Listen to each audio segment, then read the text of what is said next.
अभी संतोष दीवाना के आवाज म्यूजिक बाय धर्मेंद्र शर्मा चिकना बाजार।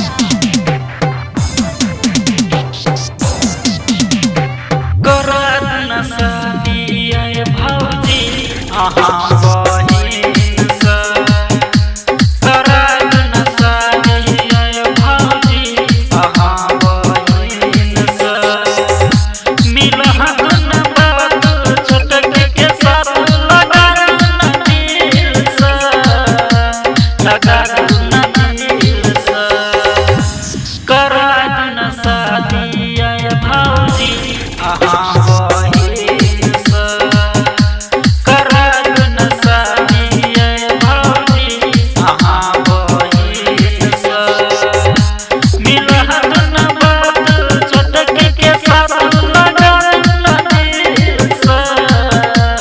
लगा न दिल सा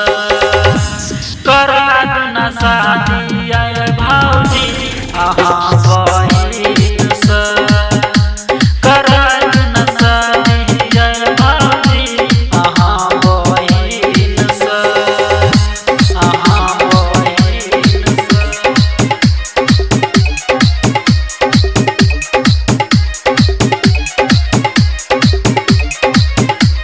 म्यूजिक बाय धर्मेंद्र शर्मा चिकना बाजार।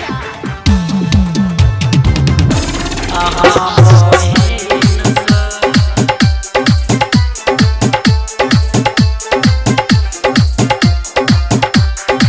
प्यार जब भेलई हमरा ये भौजी भैया के बिया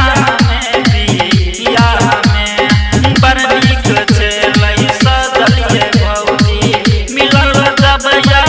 केला करुण हमरा मना सुनु ये भौजी ने हमरा हटे नजर से ने हमरा हटे नजर से करत न सदिया भौजी आहा बहिन